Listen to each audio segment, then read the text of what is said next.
What is going on, guys? Today we want to take a look at the new loader from JT, the JT Triad. But before we jump into it, don't forget, hit that subscribe button, and if you're liking this video, give it a thumbs up. It really does help and we really do appreciate it.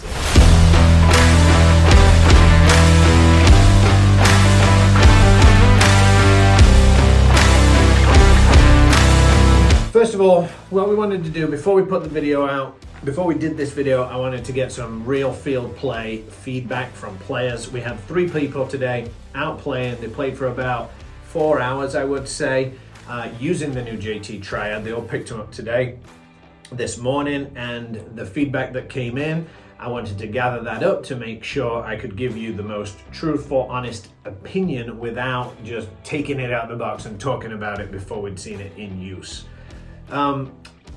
Looking at the Triad first of all, before we go into any other details, and taking a Virtue Spire 5, which I would say is the most popular loader on the market. When we look at it from side on, I would say the Triad is a slightly bit longer, just slightly though, nothing really in it. And then looking at it from above, I would say it's definitely a little slimmer than the Virtue Spire. Taking it from the back, you do notice a difference with the slimmer look versus the wider look, so I like that on the Triad. People's feedback today regarding how many does it hold, JT said it was going to hold 215, but you never really know. The guys tested it, definitely held 215 plus a few extra, so 215 is a good number to put out there for how many paintballs it holds. Looking at the outside and following it around, the nose is a little bit more flatter than most loaders on the market, but overall it's a smooth shell, it's a smooth finish all the way around, so that's nice. It does come with a rain lid attached, so you can play, if it's raining, you can keep your rain lid on or put it on. If you want to play so you can feed quicker, you would obviously take that rain lid off. The weight of it with batteries is about 1 pound 3, 1 pound 4 ounce, just around there. Overall, feedback came in really good. So let's start taking it apart, showing you how to put the batteries in and going over the loader. Now, to get the rain lid off, we're going to open up the lid, just like so.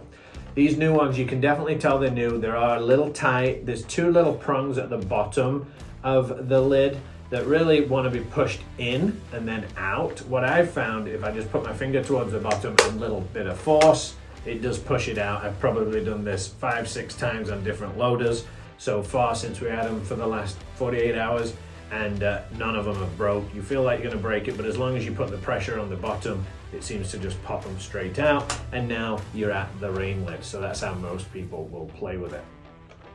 To take the top shell off, inside there's a yellow push, call it push tab. You're going to push that down until you hear it click. Now the shell will come off once you push inside. There's a little, I'd say, reddish colored push plate. You're going to push that in and then take the top shell off like that. Super simple, just that little hook. You're just pushing that away. Now once you get inside, there is the drive cone. That is magnetic and it goes in, and you can just pull it off with magnets just to hold it into place. So if you need to clean it, super easy. Putting it back on can be a little trickier, I noticed. We make sure that the magnets are either side and then push it back in. So not too bad. Every now and again I was missing it, but simple. As you can see, there is a spring ramp as well. So what that's going to do is once all the paintballs are in, it's going to be down. As you start to use the paint, it's going to lift up just to make sure all the last of the paintballs are in to the drive cone area to feed the balls down. This loader does run off of eyes and sound activated. So when the eyes are working and there's no paintballs in, this is going to rotate, not rotate, but more like move back and forth. That's looking for a paintball. Once it finds the paintballs and it goes into your stack, it will stop pulsing, stop moving, because everything's in place. With the sound, when you start to fire your marker, that's the noise that's going to give the sound activation for it to start spinning and giving it that consistent feed, which the guys were saying was super consistent today. To take the tray out to put the batteries in, at the nose of the loader, there's a little bit of a cutout on the tray. You just put your finger there and lift up, and it comes out super easy. Inside the bottom of the shell, there is a magnet, and on the bottom of the tray, there's a magnet. So that's gonna help line it back up, and when we put it back in a second, you'll see that. It runs off of 3 AA batteries. The only difference I've noticed from a lot of other things that run off AA batteries, or batteries in general, all the positive, the plus side, is all to one side. So you're not going to be rotating one other and flip-flopping it. So we'll put all the positives to this side. Now the 3 AA's are in, and they are locked in very tight. There's no holder to hold them into place, but I mean, these are in tight, so I think we're going to be fine. It does feed just over 15 balls a second. So for a lot of X-Ball players who's doing 10.5 and things like that, 15 is plenty. The eyes are looking, so the drive cone is moving back and forth. If I put my finger in there, just as if now it thinks there's paintballs there, it stops and it's waiting to go again. But if we started to fire that marker, it would just, the sound would take over and it would give us the consistent feed. Let's just turn it off. Putting it back in, super easy. I seem to always lift this up a little bit. I go in with the front down first, and then already I can feel the magnet trying to pull together, and that's it. It's as easy as that, and it's in place and held with the magnets. The magnets are not holding it in place, so don't worry and think, well, when I dive, the magnets could come off. What holds it in place is when this is locked in. So the magnets are just that guide to help you. So we've done that, we've put that in.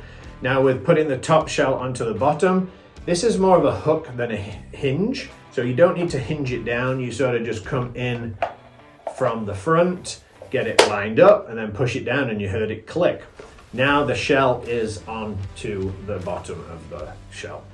Now to lock it into place, remember we pushed that down, we're going to push that yellow tab up until we hear it click, and that's locked into place.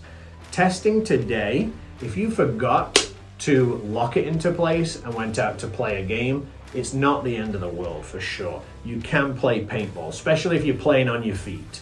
But I would say if you took a bad dive, or you did dive and you hit that loader a little hard, if it's not locked into place, that's when it could potentially come apart. But it's not the end of the world if you forget, but 100% you should lock it into place by pulling it up. Super easy as well.